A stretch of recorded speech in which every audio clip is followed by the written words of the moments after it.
राधे राधे दोस्तों, इस वीडियो में आपको एकादशी जया एकादशी के व्रत की कथा सुनने को मिलेगी। तो चलिए सुन लेते हैं जया एकादशी व्रत की कथा। धर्मराज युधिष्ठिर बोले, हे भगवान, आपने माघ के कृष्ण पक्ष की षष्ठ तिला एकादशी का अत्यंत सुंदर वर्णन किया। आप स्वदेज, अंडज, उद्रज और जरायुज चारों प्रकार के जीवों के उत्पन्न, पालन तथा नाश करने वाले हैं। अब आप कृपा करके माघ शुक्ल एकादशी का वर्णन कीजिए। इसका क्या नाम है, इसके व्रत की क्या विधि है और इसमें कौन से देवता की पूजा की जाती है।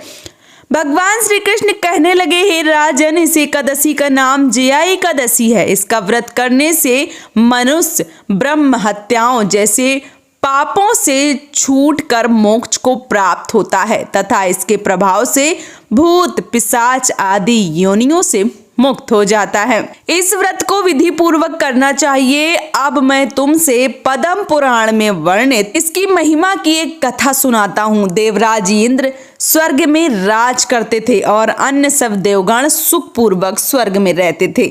एक समय इंद्र अपनी इच्छा अनुसार नंदन वन में अप्सराओं के साथ विहार कर रहे थे और गंधर्व गान कर रहे थे। उन गंधर्वों में प्रसिद्ध पुष्पदंत तथा उसकी कन्या पुष्पवती और चित्रसेन तथा उसकी स्त्री मालिनी भी उपस्थित थे। साथ ही मालिनी का पुत्र पुष्पवान और उसका पुत्र माल्यवान भी उपस्थित थे। पुष्पवती गंधर्व कन्या माल्यवान को देखकर उस पर मोहित हो गई और माल्यवान का काम बाण चलाने लगी। उसने अपने रूप, लवण्य और हाव भाव से मूल्यवान को वश में कर लिया। हे राजन, वह पुष्पवती अत्यंत सुंदर थी।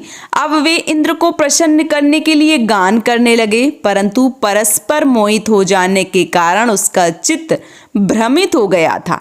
इसके ठीक प्रकार से न गाने और स्वर ताल ठीक न होने से इंद्र के प्रेम को समझ गया और उन्होंने इसमें अपना अपमान समझकर उनको श्राप दे दिया। इंद्र ने कहा, हे मूर्खों, तुमने मेरी आज्ञा का उल्लंघन किया है, इसलिए तुम्हारा धिक्कार है। अब तुम दोनों स्त्री पुरुष के रूप में मृत्यु लोक में जाकर पिशाच रूप धारण करो और अपने कर्मों का फल भोगो।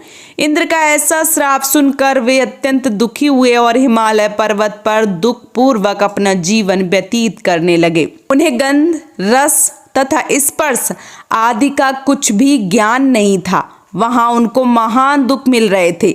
उन्हें एक क्षण के लिए भी निद्रा नहीं आती थी। उस जगह अत्यंत शीत था, इससे उनके रोंगटे खड़े रहते थे और मारे शीत के दांत बजते रहते थे। एक दिन पिशाच ने अपनी स्त्री से कहा कि पिछले जन्म में हमने ऐसे कौन से पाप किए थे जिससे हमको यह दुखदाई पिशाच योनि प्राप्त हुई। इस पिशाच योनि से तो नरक के दुख सहना ही उत्तम है, अतः हमें किसी प्रकार का पाप नहीं करना चाहिए। इस प्रकार विचार करते हुए वे अपने दिन व्यतीत कर रहे थे। देवयोग से तभी माघ मास में शुक्ल पक्ष की जया नामक एकादशी आई।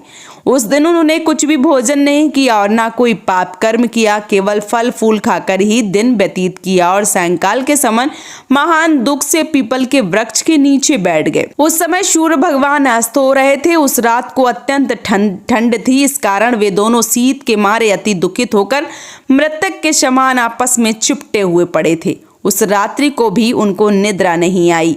हे राजन, जया एकादशी के उपवास और रात्रि जागरण के दूसरे दिन प्रभात होते हुए उनकी पिशाच योनि छूट गई। अत्यंत सुंदर गंधर्व और अप्सरा की देह धारण कर सुंदर वस्त्राभूषणों से अलंकृत होकर उन्होंने स्वर्गलोक को प्रस्थान किया। उस समय आकाश में देवता उनकी स्तुति करते हुए पुष्प वर्षा करने लगे। स्वर्गलोक में जाकर इन दोनों ने देवराज इंद्र को प्रणाम किया।